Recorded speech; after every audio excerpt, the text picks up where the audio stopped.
அஸ்ஸலாமு அலைக்கும் வரஹ்மத்துல்லாஹி தஆலா வபரகாத்துஹு. அல்ஹம்துலில்லாஹ். அன்புக்கும் இணையத்திற்கும் உரிய அல்லாஹுவின் நல்லடியார்களே,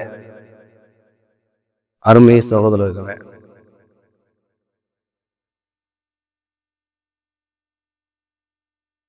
அல்லாஹ்வுடைய அளப்பெரும் கருணையினால் நாம் இப்பொழுது 19வது தராவிகை நிறைவு செய்திருக்கின்றோம். அல்லாஹு தஆலா நம்முடைய வணக்க வழிபாடுகளை ஏற்றுக்கொள்வதோடு வரக்கூடிய நாட்களிலும் காலங்களிலும் இன்னும் அதிகமாக வணக்கங்கள் செய்வதற்கு அல்லாஹ் நம் அனைவருக்கும் நல்ல புரிவானாக.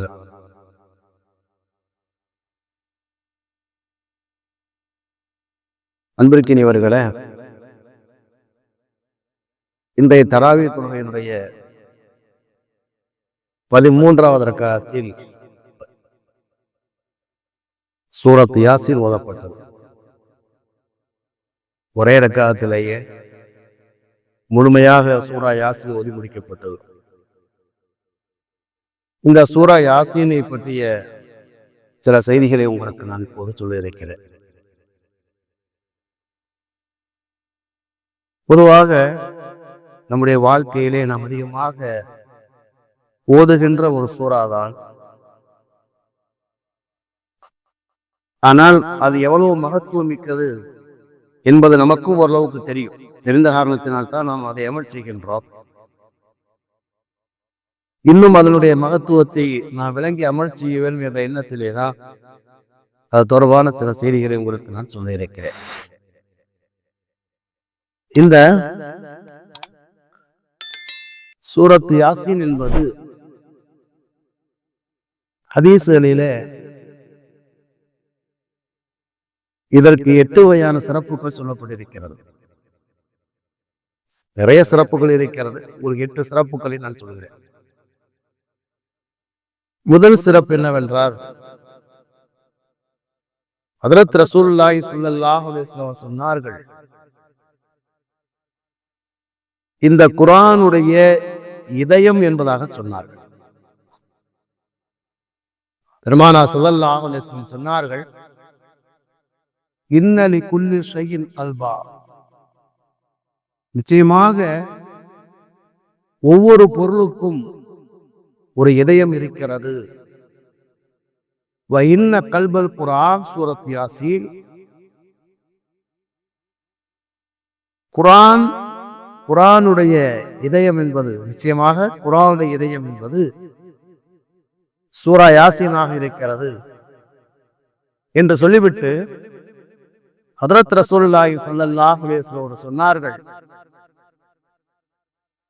எவர் அந்த சூரத் யாசீனை அல்லாஹ்வுடைய பொருத்தத்தை நாடி ஓதுகிறாரோ, வமால் கரா யாசீன் வஹு யரீது பி அல்லாஹ் அஸ்ஸ வஜல், யார் அல்லாஹ்வுடைய பொருத்தத்தை நாடி இந்த சூரத் யாசீனை ஓதுகிறாரோ,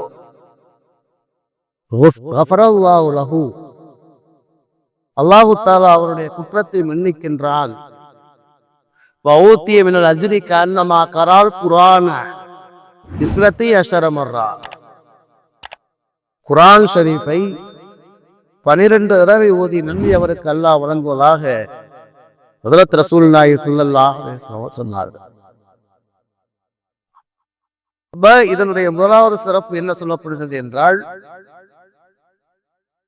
இது குர்ஆனுடைய இதயமாக இருக்கின்றது.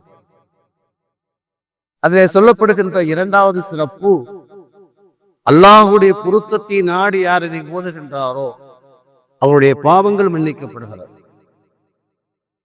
மூன்றாவதாக சொல்லப்படுகின்றது, யார் இந்த சூரத் யாசீன் ஓதுகின்றாரோ 12 தடவை குர்ஆன் ஓதி முடித்த நன்மை அவருக்கு உண்டு என்பதாக ஹஜ்ரத் ரசூலுல்லாஹி ஸல்லல்லாஹு அலைஹி வஸல்லம் அவர்கள் அறிவிக்கிறார்கள்.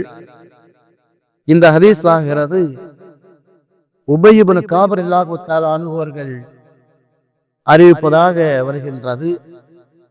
அதுபோன்று அனஸ் இப்னு மாலிக் ரலியல்லாஹு தஆலா அன்ஹு அவர்கள் இந்த ஹதீஸை அறிவிப்பதாக திருமதி என்ற ஹதீஸுடைய கிதாபிலே 2812வது ஹதீஸாக பதிவு செய்யப்படுகிறது. ஒவ்வொரு ஹதீஸிலே ஒவ்வொரு வகையான வித்தியாசம் இருக்கிறது. உபைபுர காபுடைய ரிவாயத்திலே 12 தடவை குர்ஆன் ஓதி நன்மை உண்டியதாக இருக்கிறது. அனஸ் இப்னு மாலிக்குடைய ரிவாயத்திலே 10 தடவை குர்ஆன் ஓதி நன்மை உண்டியதாக ஹதீஸிலே வருகின்றது. ஆக இவ்வளவு பெரிய மகத்துவமானது ஒரு குர்ஆன் ஓதி முடிப்பதே எவ்வளவு சிரமமானது, எவ்வளவு நன்மைக்குரிய செயல். அப்ப என்ன செய்யணும் அப்படின்னா, குர்ஆன் இந்த சூரத் யாசீன் என்பது மிக சாதாரணமானது அல்ல. குர்ஆனுடைய இதயம் போன்றது என்பதாக பெருமானார் ஸல்லல்லாஹு அலைஹி வஸல்லம் சொன்னார்கள். இது ஒரு சிறப்பு. இரண்டாவது சிறப்பு என்னவென்றால், ஹஜ்ரத் ரசூலுல்லாஹி ஸல்லல்லாஹு அலைஹி வஸல்லம் அவர்கள் கூறினார்கள், இந்த ஹதீஸை அப்துல்லா இப்னு அப்பாஸ் அவர்கள் அறிவிக்கிறார்கள்.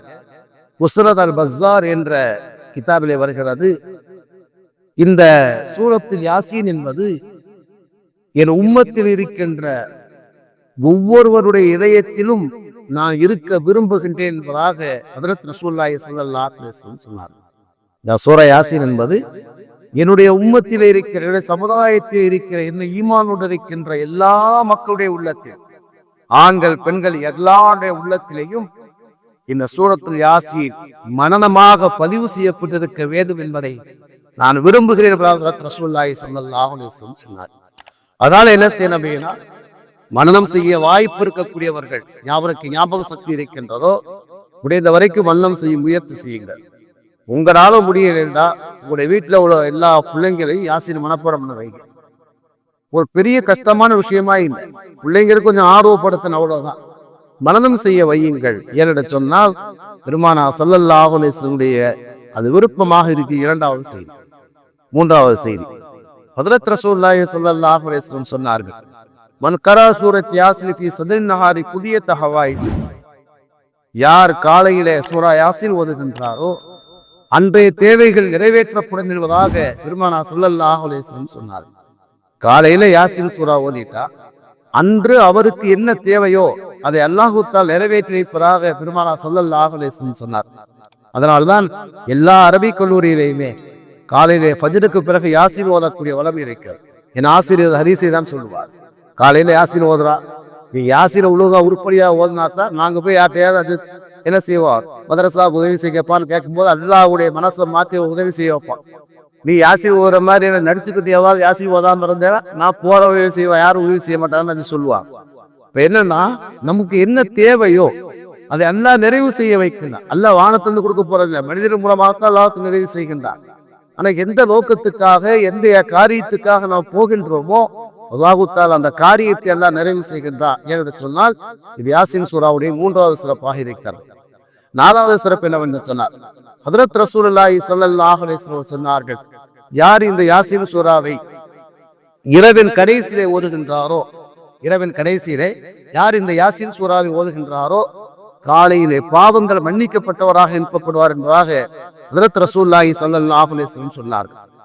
இந்த ஹதீஸ் இருக்கிறது, அபூ ஹுரைரா அறிவிக்கிறாங்க, முஸ்னத் அபூ யாலா என்ற கிதாபிலே வருகின்றது. ஏன்னா அரபிலாம் சொல்லிக்கிறதுனா உங்களுக்கு நேராக என்ன செய்றேன், சுருக்கமாக உங்களுக்கு சொல்றேன். என்ன சொல்றாங்க, பெருமானார் சொல்லுவாங்க, யார் இந்த யாசீன் சூராவை ஓதுகிறார், இரவிலே ஓதுகிறார்களோ, மன் கரா சூரத் யாசீன் ஃபீ லைலத்தின் அஸ்பஹ மக்ஃபூர் லஹு, நைட் ஓதிட்டு படுத்தீங்கன்னா காலையில எழுந்திருக்க நேரத்தில் என்ன செய்யறது, உங்களுடைய பாவங்கள் மன்னிக்கப்பட்ட புனிதராக எழுப்பப்படுகிறீர்கள் என்பதாக பெருமானார் சொன்னாங்க. இது நாலாவது சிறப்பு. ஐந்தாவது சிறப்பு எழுதுகிறார்கள், யார் எந்த எண்ணத்தோடு இந்த யாசீன் சூராவை ஓதுகிறார்களோ அவர்களுக்கு அந்த எண்ணங்கள் நிறைவேற்றப்படும் என்பதாக ஹஜ்ரத் ரசூலுல்லாஹி ஸல்லல்லாஹு அலைஹி வஸல்லம் சொன்னார். உதாரணமா என்ன, ஒருவர் ஏதோ ஒரு விஷயத்தை நினைச்சு பயப்படுறாரு, அவருடைய வாழ்க்கையில ஏதோ ஒரு விஷயத்திற்கு பயப்படுறாரு, அப்படி பயப்படக்கூடிய ஒரு மனிதர் அவரை ஓதினால் அல்லாஹ் தஆலா அந்த பயத்தில் அல்லாஹ் தஆலா நிம்மதி அவருக்கு கொடுப்பார். பெருமானார் சொல்றாங்க, உள்ளாதிகாரி வந்து இந்த ஹதீஸை பதிவு செஞ்சிருக்காங்க, மன் கராஹா யாசீன் சூரத் யாசீன் வஹுவ ஹாயிஃபுன் அமீன், ஒரு பயத்துல உள்ளவர் ஓதினார்னால் அவருக்கு அந்த அச்சத்தை அல்லாஹ் தஆலா நீக்குகிறார். அவ் ஜாயிஉன் ஷபிய, ஒரு பசியா இருக்காரு, அவர் அதை ஓதுறார் அப்படிங்கிற அல்லாஹ் தஆலா அவரை வயிறு அல்லாஹ் நிரம்ப வைப்பார். அப்புறம் ஒரு தேவையான உணவை அல்லாஹ் தஆலா கொடுப்பார். குசிய யாருக்கு வந்துகிட்டு என்ன செய்யுது, நல்ல ஆடை இல்லையோ அவர் அதை ஓதுறார் அப்படின்னா அவருக்கு ஆடை அறிவிக்கப்படும். அவ்வாத்திஷும் சுக்கிய, ஒரு தாகமானவர் அதை ஓதினார் அவருக்கு அல்லாஹ் தஆலா தாகத்தை தீர்ப்பார். அப்படின்னா என்ன சொல்ல வர்றாங்கன்னா, இந்த யாசீன் சூரா இருக்குது இல்லையா, எந்த நோய் எந்த நியத்துக்காக வழி அவர் ஓதுகின்றாரோ அந்த நியத்தை அவர் நிறைவேற்றப்படும் என்பதாக பெருமானார் சொன்னாங்க. இது ஐந்தாவது சிறப்பாக இருக்கிறது. 6வது சிறப்பு சொல்றாங்க, பெருமானா சொன்னாங்க, இக்கரவு மூத்தாக்கும், அதாவது சூரத் யாசின் சொன்னாங்க, உங்களுடைய மூத்தான பொழுது என்ன செய்யுங்க, யாசின் சூரா ஓதுகிறவா பெருமானா சொல்லுவாங்க. யாசின் சூராவை உங்களை மூத்தானவருக்காக ஓதுகிறவா சொன்னாங்க. மூத்தானவர் உள்ள என்ன அப்படின்னா, இதுக்கு 2 வகையான விளக்கம் சொல்லலாம். ஒன்று, யார் சக்கராத்து நிலைமையிலுக்காகவோ அவங்களுக்கு என்ன செய்யுங்க, இந்த யாசின் சூரா ஓதுகிறவா என்ன செய்யறாங்க, ஹதீஸ்ல சொல்றாங்க. யார் மரண படுக்கையில இருக்காங்களோ அவங்களுக்கு இந்த சூரா யாசின் ஓதுகிறவராக மாக்கரபடி எஸ்ஆர்ங்கிறவங்க அறிவிக்கிறாங்க, அபூதாவுடைய கிதாப். அதனால என்ன எதுக்கு உங்களுக்கு ஆதாரம் சொல்றேன் அப்படின்னா, யாசின் ஓதக்கூடாது, பாத்தியா ஓதக்கூடாதுங்கிற மாதிரி சொல்லிட்டு இருக்காங்க சொல்றேன் அப்படின்னா என்ன சரிங்க. அதை நான் விரிவாக பேசியிருக்கேன் உங்களுக்கு ஏற்கனவே. சூரா யாசின் ஒருவருடைய சிறப்பு என்ன அப்படின்னா, பெருமானா சொல்றாங்க, யார் சக்கராத்துல காவல் மரண படைக்கையில இருக்காங்களோ அவருக்கு அருகில யார் இந்த யாசின் சூரா ஓதுகிறாரோ அல்லாஹு தஆலா அவருடைய என்ன செய்யறான், அந்த சக்கராத்துடைய கஷ்டத்தை அல்லாஹு தஆலா லேசாக்குறான். ஏன் அப்படின்னா, இது ஓதப்படுகிற நேரத்தில் இங்கே ரஹ்மத்தில் இறங்கு, அல்லாஹ்வுடைய ரஹ்மத் இறங்குற காரணத்தினால அவங்களுக்கு என்ன செய்யறது, அந்த உயிர் பிரிகிற நேரத்தை அல்லாஹு தஆலா லேசாகி கொடுக்கிறதாக பெருமானா சொன்னாங்க. இது 6வது சிறப்பாக இருக்கிறது. 7வது சிறப்பு என்னவென்று சொன்னார், யார் கபரஸ்தாவுக்கு போறீங்களோ, கபரஸ்தாவுக்கு போறீங்களோ அங்கே ஓதுகிற நேரத்திலே அங்கே நடக்கக்கூடிய கபருடைய அதாபுகள் குறைக்கப்படுவதாக ஹஜ்ரத் ரசூலுல்லாஹி ஸல்லல்லாஹு அலைஹி வஸல்லம் சொன்னாங்க. அதனால என்ன செய்யுங்க அப்படின்னா, இதா தஹல் மகாபிர் சொன்னாங்க, பெருமானா சொன்னாங்க, யார் கபருக்கு சென்றீங்களோ அங்கே சூரத் யாசீனை ஓதுங்கள். அப்படி ஓதுகிற காரணத்தினால் அவருடைய சஹலல்லாஹு அதாபஹு ஹப்பன் அல்லாஹ் அதாபு 2 வகையான ஹதீஸ் வார்த்தை வருது. அது என்ன செய்யறாங்க அப்படின்னா, அவங்களுடைய கபருடைய அதாபு லேசாக்கப்படும் என்பதாக ஹஜ்ரத் ரசூலுல்லாஹி சொன்னாங்க. இதுல செய்யறது இது 7வது சிறப்பாக இருக்கிறது. 8வது சிறப்பு என்ன சொன்னா, பெருமானார் சொன்னாங்க, யார் இந்த சூரா யாசீனை ஓதுகிறார்களோ அவருக்கு என்ன செய்யறது, அந்த ஒரு ஹதீஸ்ல 2 தடவை குர்ஆன் நன்மை இருக்கிறது அப்படின்னு வருது. இன்னொரு ஹதீஸ்ல 10 தடவை என்பதாக வருகிறது. இன்னொரு ஹதீஸ்ல 12 தடவை என்பதாக வருகிறது. அப்ப இந்த சூரா யாசீன் ஒரு சின்ன சூறா தான்.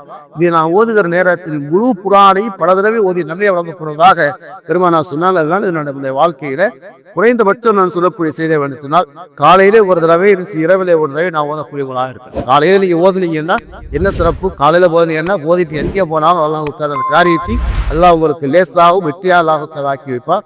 இரவுல நீங்க ஓதிட்டு படுத்தீங்க அப்படின்னா உடைய பாவங்கள் எல்லாம் மன்னிக்கப்பட்டவர்களா பரிசுத்தமாக வீழ்வதுதான் பெருமானார் சொல்லக்கூடிய அறிவுரையாக இருக்கிறது. இதை கேட்டவனை கடைபிடிக்க எல்லாரும்